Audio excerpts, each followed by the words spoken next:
Salut tout le monde, j'espère que vous allez bien. Je m'appelle Laurie et je viens vous parler de lecture.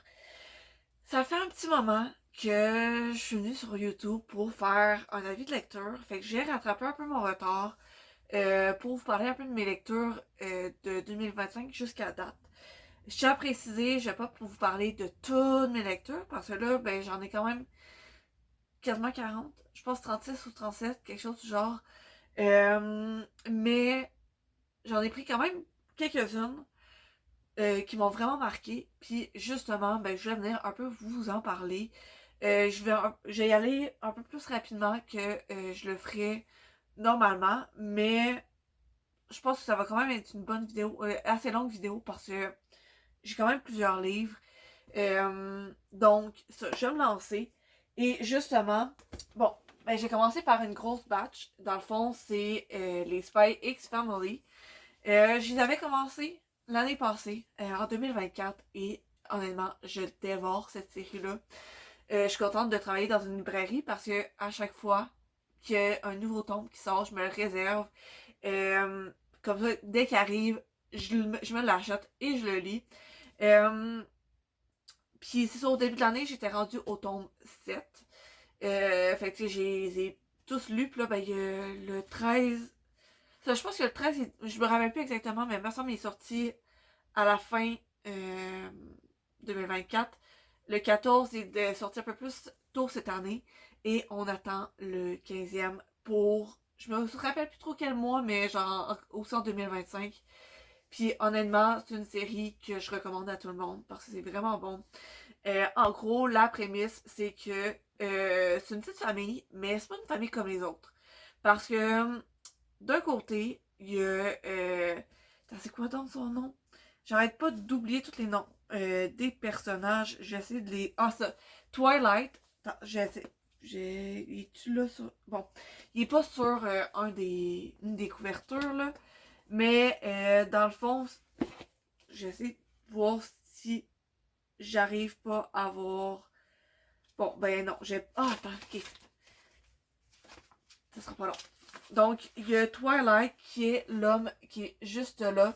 Dans le fond, c'est un espion qui doit essayer de garder la paix entre l'Est et l'Ouest.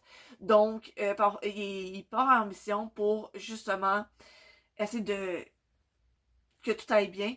Et parfois, il y a des soumissions, des sous-missions qui parfois doivent déjouer les plans de l'Est, parfois de l'Ouest.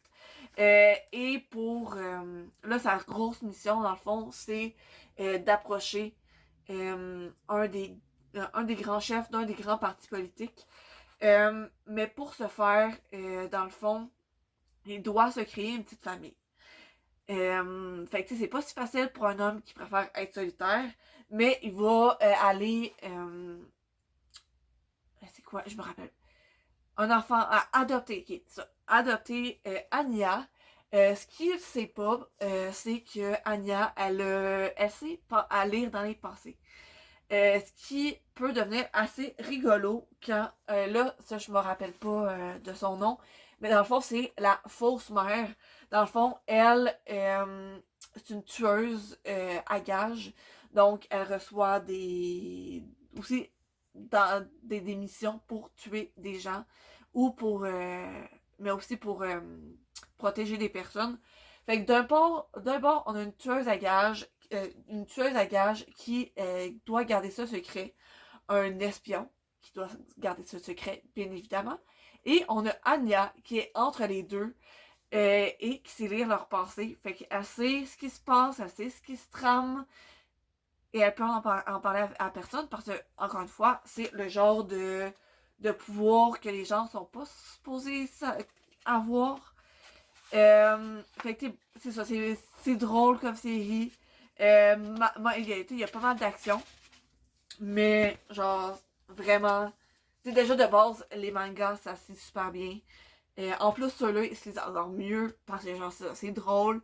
C'est ça. Il y a toujours c'est drôle, il y a toujours de l'action. Euh, et c'est ça. Je passe au prochain livre. Ça, c'est pas tant pour donner mon avis parce que c'est pas le genre de livre que, selon moi, on devrait donner son avis, si on peut dire. C'est plus pour en parler, et c'est l'affaire du Golden State Killer de William Trope. C'est une collection, il fait partie d'une collection de, je pense que je pense que le nom de la collection c'est Society. En tout cas, c'est une collection, justement, je me suis acheté toutes les autres. Je les ai pas encore lues, mais j'aimerais ça les lire prochainement. Chaque livre porte sur un tueur différent ou sur un cas différent. Et ben, ça se lit vraiment, ça se lit bien parce que justement, celui fait 173 pages. La majorité font moins que 200 pages. Et justement, je trouve que c'est intéressant comme lecture parce que, ben, par exemple, je prends l'exemple de lui parce que c'est le seul que j'ai lu jusqu'à maintenant. Mais, tu sais, j'ai toujours entendu parler du Golden State Killer sans plus me pencher sur ce cas-là. Et ben, j'en ai appris beaucoup sur ce tueur-là, sur ce qui s'est passé. Je trouve ça toujours, je trouve ça intéressant de lire là-dessus, de s'informer là-dessus. Déjà, ben, c'est un intérêt de base que j'ai le true crime. Puis je trouve que ça permet quand même d'avoir un peu à quoi ça, comment ils pensent. Puis pas que ça va, pas qu'un jour je prévois me faire tuer par un tueur en série, mais comme j'ai l'impression que ce genre de livre-là, puis les émissions de True Crime, ça permet un peu d'avoir comme, de savoir quoi regarder chez les personnes. Bref, j'espère que vous comprenez ce que je veux dire, là. Mais, bref, je l'ai trouvé intéressant, puis, tu sais, ça paraît que l'auteur, c'est vraiment, a vraiment cherché les informations. Bref, mais ça, chaque livre est écrit par différents auteurs. Je pense que j'ai vu qu'il y avait une autrice ou un auteur qui avait écrit, qui en avait écrit deux dans cette collection-là, mais comme de façon générale, c'est différents auteurs. Donc, à voir. Je continue et avec la série, c'est Rôdeur mortel, tome 1 et 2. Le tome 1, je l'avais reçu en service presse de la part de l'autrice qui est Mel Gosselin. Et j'ai été m'acheter le deuxième tome après ça parce que j'avais vraiment aimé le premier tome. En gros, c'est Luc Zo Gam, un Québécois de 16 ans qui a des origines chinoises. Et dans le fond, ça se passe dans un monde où ce que. Attends, c'est quoi? Ça, c'est où vivent, où cohabitent des humains et des anthropodiens. Donc, les anthropodiens ont tous, chacun des caractéristiques à un animal. Donc, tu sais, par exemple, à un animal ou à un. Ben, non, plus à des insectes en fait, ça, plus à des insectes. Et chaque anthropodien a un peu des caractéristiques différentes, mais malgré ça, ils se voient souvent, malgré genre certains de leurs avantages, ils sont souvent recalés, voire, ben, en fait, ils sont littéralement mis de côté dans la société. Ils sont vus comme une sous-espèce, des sous-espèces. Et justement, la vie de Luc se voit changer parce que lui, dans sa tête, depuis qu'il est né, il était humain.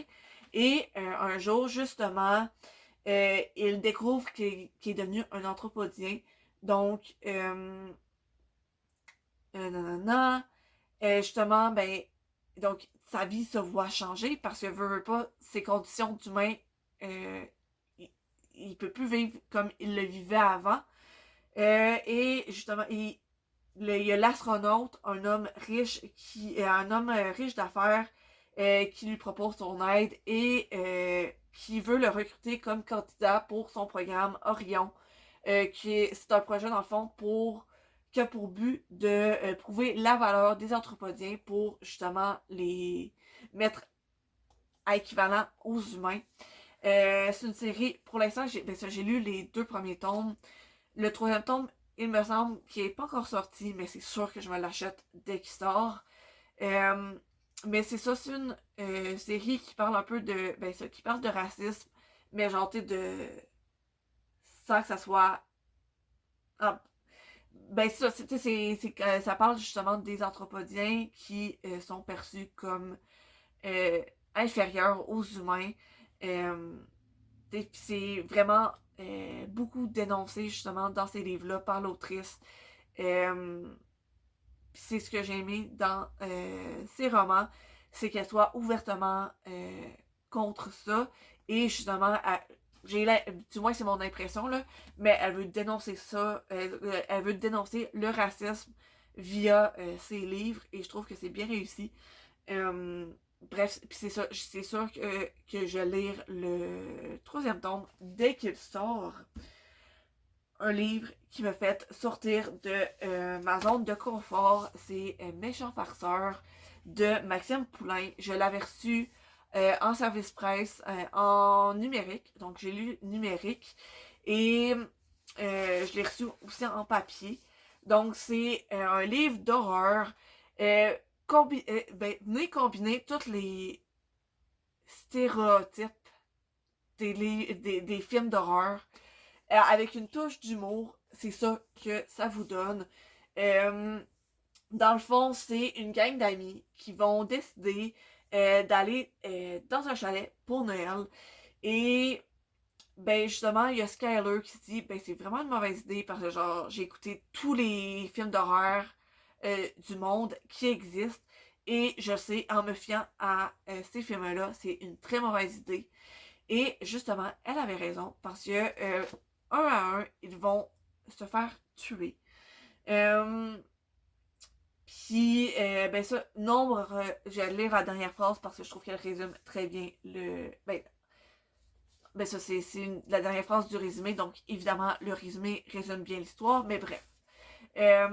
Une ombre rôde dans la maison, et bien qu'elle ait des allures festives, elle poursuit plutôt une quête sanglante.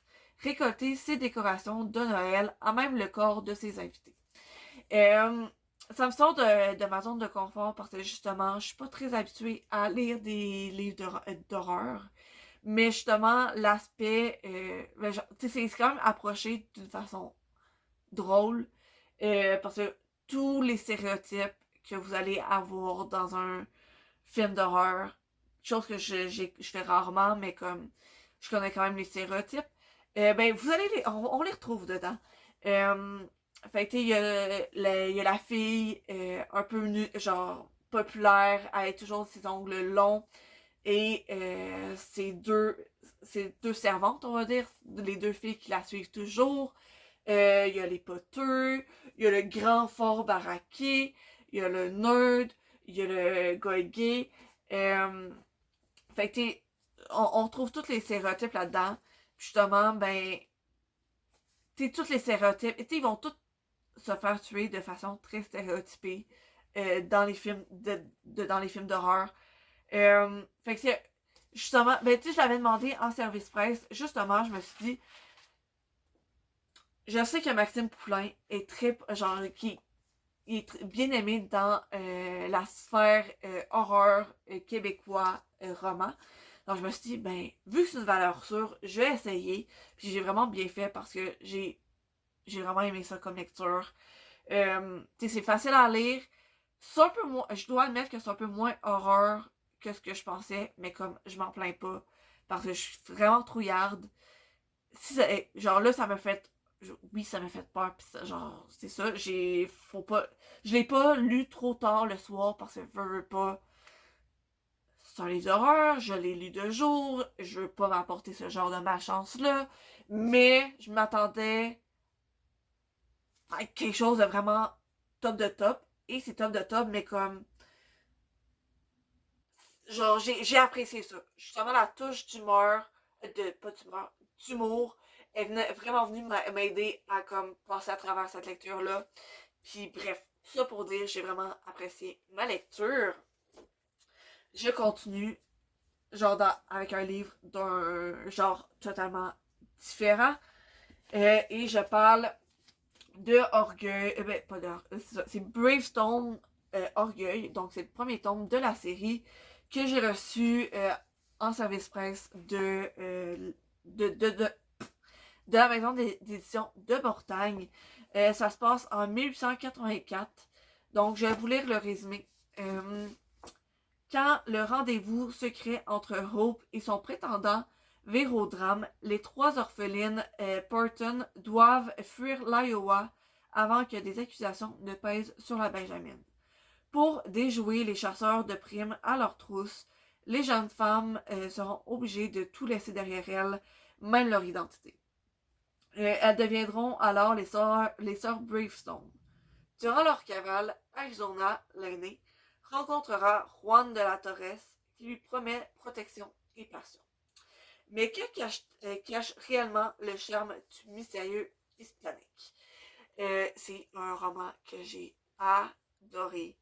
Je lis pas beaucoup de romans historiques ou de romans historiques de façon générale, mais j'avais lu le premier tome de Les Winchester de la même autrice et j'avais vraiment aimé ça. Puis quand je l'ai vu que ce tome-là était proposé en service presse, je me suis lancée dessus et j'ai pas été déçue. Je lis pas beaucoup de spice, donc quand il y a trop de scènes de cul, je vais le dire de même, moi j'aime pas tant ça, c'est pas ça tant ça que je recherche. Ça me dérange pas quand il y en a quelques-unes, mais c'est pas ça que je recherche vraiment dans un livre de romance. Mais ce livre-là, c'est juste parfait. Euh, je sais qu'il y en a qui cherchent, qui vont peut-être me juger si je dis que justement, je trouvais qu'il y avait quand même, que les scènes de Spicy étaient top notch, parce qu'il y en a qui sont habitués à plus que ça. Mais moi, je trouvais que c'est juste assez de l'action, c'est ça qui est vraiment mis de l'avant. Oui, la romance, elle est très très présente. C'est quand même une romance historique. Donc, je veux pas, la romance, elle est très présente. Il y a, me semble, 2 ou 3 scènes un peu plus explicites. Mais je trouve que c'est une longueur parfaite de... Oui, ça avait sa place. Il y avait genre quelques... Je me rappelle plus combien de pages, mais quelques pages par scène. Mais je trouve que c'est juste parfait de comme. C'est pas trop long, mais c'est juste assez. C'est très bien dosé. Tout ça pour dire, c'est très bien dosé de entre l'action, la romance, la petite tension, les scènes de Spicy. Fait que je trouve que ça, Audrey McNichol, elle est très bonne là-dedans, de comme bien doser. Puis j'avais répondu trop en retard pour le service presse du 2e tome. Fait que j'ai été me l'acheter. Je l'ai pas encore lu, mais comme c'est sûr que je veux continuer de les lire. J'ai aussi lu La confrérie du loup de Selene Edgar. C'est les loups-garous de Tiers-Lieu. J'ai aimé ça parce que justement, les loups-garous, c'est un jeu que j'ai tellement joué quand j'étais genre quand j'étais jeune, genre au primaire, secondaire, et que j'ai tellement joué avec mes amis là. Puis c'est le fun qu'ils aient repris ce jeu-là pour en faire un livre. J'ai même vu qu'il y en avait un autre. De ce que j'ai compris, les 2 livres, ça peut être lu séparément, ça n'a pas besoin d'être lu dans un certain ordre. Pour ceux qui connaîtraient pas nécessairement le jeu, en fait, c'est que c'est dans un village, le village de Tiers-Lieu, c'est ça. Puis dans le fond, il y a des loups-garous dans ce village-là et le but, dans le fond, d'un côté, il y a le village qui veulent trouver c'est qui les loups-garous. De l'autre côté, il y a les loups-garous qui veulent tuer genre tous les villageois. Donc, chaque partie veut gagner. Et dans le village, ben, il n'y a pas que des simples villageois. Il y a une voyante qui, dans sa boule de cristal, à chaque nuit, peut aller voir genre le personnage de quelqu'un d'autre. Il y a la sorcière qui a une potion de vie, une potion de mort. Il y a la petite fille qui, durant la nuit, doit se faire discrète, mais peut entrouvrir les yeux pour essayer de voir qui sont les loups-garous. Attends, c'est qui qu'il y a d'autre? Bref, vous comprenez que genre il y a différents rôles et justement ce livre-là s'inspire de ces rôles-là pour faire un livre.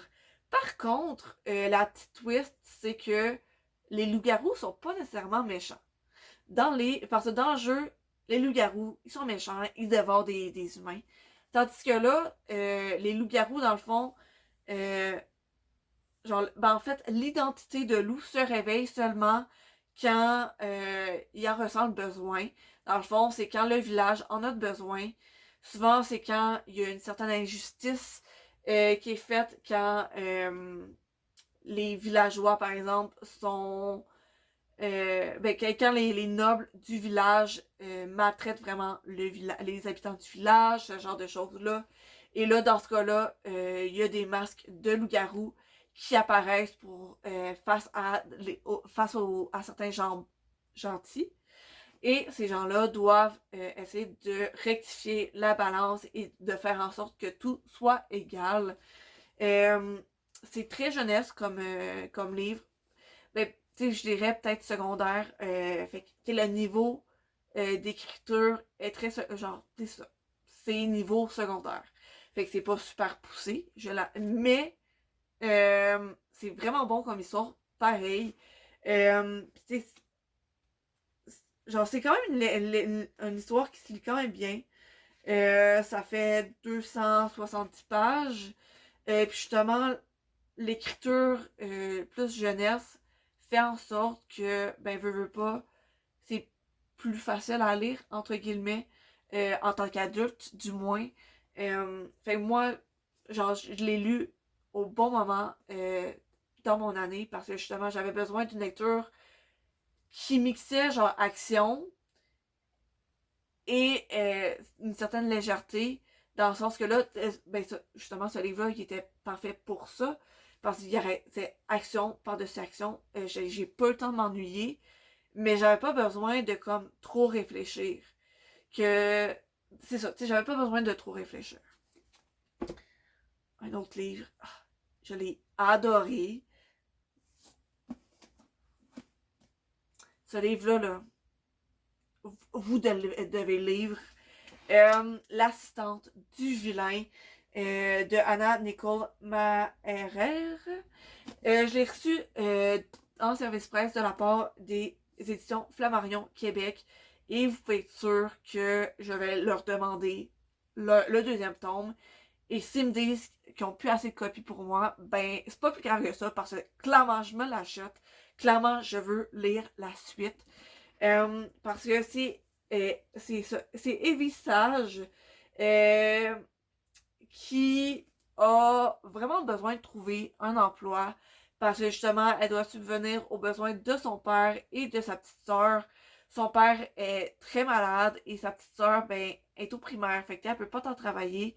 Donc, c'est vraiment tout ce qui est genre financier repose sur les épaules de Evie. Ça va la pousser à justement postuler sur le poste de assistante du vilain et elle va recevoir ce poste-là. Évidemment, elle peut pas crier sur tous les toits que elle est l'assistante du vilain parce que c'est ça, tout le monde haït le vilain. Parce que veut pas, c'est le méchant de la place. Donc elle peut pas s'afficher comme tant. Mais mais c'est ça. Elle s'habitue rapidement à cette situation un peu bizarre-là parce que veut pas, c'est le vilain. Il coupe souvent des têtes. C'est ça. Je relis le résumé pour comme vraiment bien résumer mon style de livre. Parce que, mais c'est ça. Il y a quelque chose que là qui commence à clocher. Parce que là, toutes les plantes du vilain commencent à être sabotées. Puis, ce qui veut dire qu'il y a un traître dans leur équipe. Et Evie et le vilain vont partir à la recherche de qui est ce traître-là. Et honnêtement, genre, la fin là, genre ça... Je m'attendais vraiment pas à ça. D'où le pourquoi j'attends avec impatience la suite. Bon, un livre qui va se retrouver dans aussi une prochaine vidéo de recommandation parce que c'est Dieu n'est pas là aujourd'hui de Francine Cunningham. C'est un recueil de nouvelles qui a été publié chez les éditions Anénorac. C'est une traduction. Et quand je dis qu'il va se retrouver dans une prochaine vidéo de recommandation, pour ceux et celles qui ne le savent pas, le mois de juin, c'est le mois, c'est pas seulement le mois des fiertés, c'est aussi le mois c'est mois national de l'histoire autochtone. Donc au Canada, le mois de juin a été choisi comme étant ça, le mois national de l'histoire autochtone. Et justement, c'est une très bonne lecture dans ce style-là. C'est vraiment intéressant parce que ça, c'est un recueil de nouvelles et le thème vraiment, c'est imagine-toi une situation où ce que genre tout foire. Puis Dieu était vraiment pas là pour sauver la donne. Ben, c'est ça.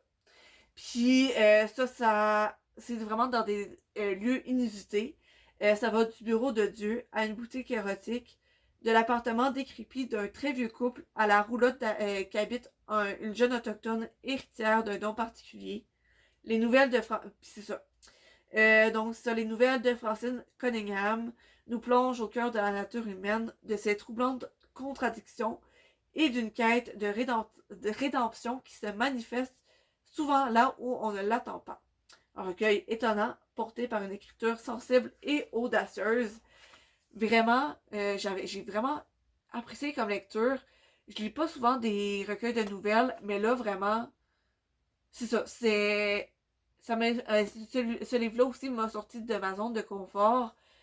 Puis positivement, lui aussi. Ça me fait. C'est ça. C'est une bonne lecture. Parfois, je l'arrêtais pas. En le lisant, je suis comme. Hey, quand même, qu'est-ce que je viens de lire? C'est spécial. Mais c'est bon. Mais tu sais, ça, c'est un spécial bon. Ça, ça part dans tous les sens. Justement, à chaque fin de nouvelle, c'est comme, ok, ouais, vraiment, Dieu, il était pas là à ce moment-là. Il était pas là aujourd'hui, hein. Fait que, vraiment, je le recommande. C'est une très bonne lecture. J'ai vraiment apprécié. Et le dernier livre que je vais vous parler, le dernier livre, mais non le moindre, Powerless, des éditions Flammarion Québec, c'est ça, ouais. Je l'ai aussi reçu en service presse de la maison d'édition et pour vrai, c'est une pépite. Je dois avouer que il me faisait de l'œil depuis un moment. J'avais même pensé à me l'acheter avant d'avoir justement mon partenariat avec les éditions Flammarion Québec. Finalement, je suis comme, j'ai peur. Parce que, veux pas, avec les livres qui ont autant de popularité, j'ai toujours un peu peur de me lancer dans la lecture parce que, justement, c'est tellement populaire que j'ai peur de mettre mes attentes là, puis que finalement, ça soit là. Fait que, tu sais, j'ai peur d'être déçue. Puis c'est le cas avec ce livre-là. Fait à chaque fois, je vais le remettre à plus tard, je vais le remettre à plus tard. Je vais pas me l'acheter tout de suite. Je l'ai reçu en service presse. Je vais pas le lire tout de suite, je vais pas le lire tout de suite. Finalement, j'ai lu en lecture commune avec une de mes amies.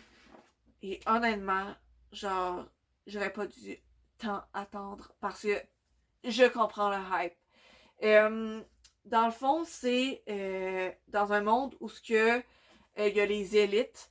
Dans le fond, les élites ont des pouvoirs.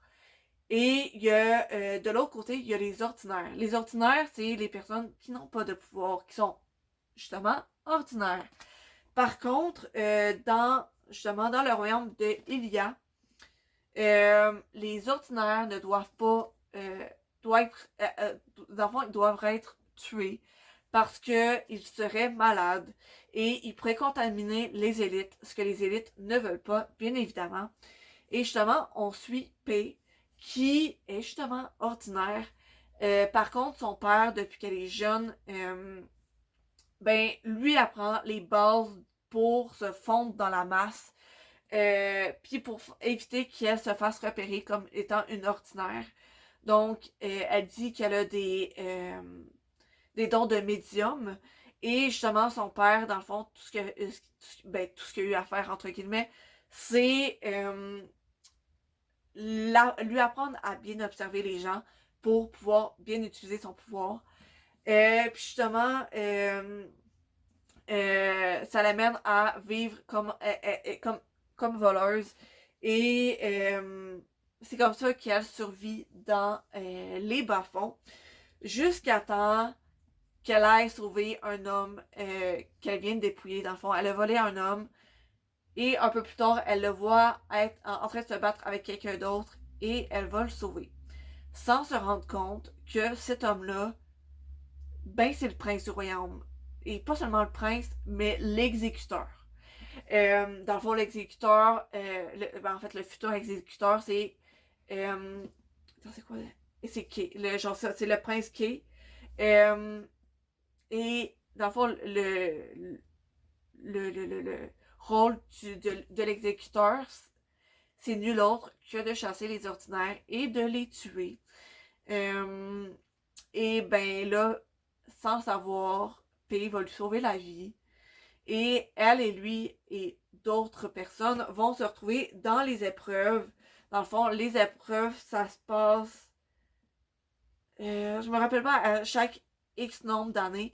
Et dans le fond, les épreuves, c'est pour démontrer. Attends, comment ils le décrivent? Je veux bien le décrire là. Bon, on le décrit pas plus que ça, mais dans le résumé. Mais en gros, ça, les épreuves, c'est pour prouver à quel point, genre, on maîtrise bien ses pouvoirs. Et on s'entend que P, elle n'a pas de pouvoir, donc elle va vraiment devoir se débrouiller pour survivre à ces épreuves-là, aux côtés de Kay, qu'elle apprend peu à peu à connaître, et qu'elle réalise que derrière cette façade-là, ben, il y a peut-être quelqu'un de bien, mais genre, elle doit faire attention parce qu'elle veut pas, cet homme-là doit la tuer. Genre, son rôle dans leur royaume, c'est de tuer les gens comme elle.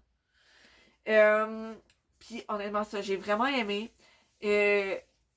Tantôt, un peu, j'ai parlé que j'avais peur de le commencer à cause, à cause de sa popularité. Mais aussi, c'est que j'avais entendu que beaucoup de gens parler puis dire que ah, ben c'est copier-coller sur Hunger Games, c'est pareil comme la sélection, nanana. Puis oui, j'ai vu des trucs similaires, mais je trouve pas que c'est du copier-coller. Dans le sens que, genre, tu sais, par exemple, ce que je trouve similaire avec les Hunger Games, c'est l'idée des épreuves. Que, genre, justement, ben, c'est une compétition entre jeunes pour prouver leur force. Mais comme on s'entend que dans les romans de YA slash fantasy, l'idée d'épreuve, c'est pas nouveau. Genre, c'est dit et redit de genre, tu sais, par exemple, ben, il y a eu les Hunger Games avec les épreuves, le labyrinthe, que c'est des épreuves. Fait que, ça, dans le YA, puis dans la fantasy de façon générale, l'idée d'épreuve, c'est pas nouveau. Fait que, ça, déjà, là, je suis comme, ben. Parce que l'idée, genre, c'est la seule similarité que j'ai trouvée avec les Hunger Games, c'est les épreuves. Puis même là, dans les épreuves, l'idée première n'est pas de tuer les autres. Oui, il y a des gens qui meurent durant les épreuves, mais l'idée n'est pas de tuer les autres. C'est de, genre, de montrer ses pouvoirs et de prouver qu'on est le meilleur. Tandis que les Hunger Games, je veux pas, le but, c'est d'en ressortir comme le seul vainqueur, donc tuer toutes les autres. Puis la sélection, la similarité que j'ai trouvée, c'est l'idée de rébellion, de révolte, de groupes qui se forment pour se rebeller contre le pouvoir, contre l'élite. Donc justement, ben là, il y a un groupe d'ordinaires, de personnes ordinaires qui veut pas se construisent pour se rebeller contre le pouvoir. Et encore une fois, il n'y a rien de nouveau là-dedans. Je redonne l'idée de Hunger Games et du labyrinthe. Dans ces deux livres-là, c'est la même affaire que genre la population se révolte contre le pouvoir. Fait qu'on s'entend qu'il n'y a rien de nouveau là-dedans. Genre, fait, dans le fond, ces deux idées-là, ça rien de nouveau. Fait que, tu sais, ceux qui disaient que c'est copier-coller, ben c'est pas copier-coller. Genre, c'est une idée qui a été réutilisée, oui, mais c'est pas pareil. Bref, tout ça pour dire, je suis partie vraiment sur une tangente, mais bref. Moi, même si les idées en soi, comme je le dis, ne sont pas nouvelles, j'ai vraiment aimé ça parce que l'écriture de la reine Roberts est vraiment captivante. On embarque vraiment rapidement dans l'histoire, même si c'est quand même une petite brique. Genre d'un peu plus, un peu plus que 600 pages. On embarque super rapidement dans ce livre-là. Puis je veux pas, Lorraine, elle a repris des idées qu'on a déjà vues, mais à sa sauce, elle les a retravaillées. Puis encore une fois, j'ai vraiment hâte à la suite. C'est sûr que je le demande en service presse si je le peux. Fait que, bon, comme je disais tantôt, c'est pas toutes mes lectures depuis le début 2025, mais c'en est plusieurs qui m'ont vraiment marqué. Euh, Puis, ben ça, je vais essayer fort. Ben, en fait, je vais faire en sorte de vous revenir plus souvent avec des vidéos où ce que je vous parle de mes lectures, même si c'est juste pour vous parler d'un ou deux livres. Un peu comme je faisais dans mes débuts sur YouTube. Euh, Parce que je pars encore un peu sur une tangente, mais juste pour rappeler, dans mes débuts sur YouTube, je faisais vraiment comme dès que je finissais un livre, je m'assoyais, je faisais un review sur YouTube et je le publiais. Et je veux un peu rapporter ça parce que là, à chaque fois, ça fait un peu comme. Depuis que j'ai changé. Ben ça, pendant un certain temps, j'ai un peu abandonné ma chaîne YouTube. Non. Ce qui faisait en sorte que, quand je revenais, j'ai toujours une méchante pile de livres qu'il faudrait que je vous parle. Puis là, à chaque fois, ça me décourage. Fait que je le fais pas. Ce qui fait en sorte que là, ça me tente encore moins de faire des vidéos. En tout cas, vous comprenez que ça fait une loupe. Mais là, si je fais comme avant, puis que je m'assois dès que j'ai fini un livre, puis que je vous en parle, même si c'est des petites vidéos de 3-4 minutes, ben au moins, je mets de l'avant les livres que je lis. Puis après ça l'évite de faire des vidéos de. Là, je suis rendue à 37 minutes. Fait que ça l'évite de faire des vidéos de cette longueur-là. Fait que ouais, vous comprenez l'idée que je veux revenir avec des vidéos plus courtes, plus rapides. Et c'est ça. Sur ce, je vous souhaite une bonne soirée. J'espère que vous avez apprécié cette vidéo-là. Je sais pas si ça paraît, mais je suis un peu fatiguée. Je filme cette vidéo-là un peu tard, mais c'est pas grave. Moi, j'ai bien apprécié filmer cette vidéo-là. On se retrouve dans la prochaine vidéo. À la prochaine.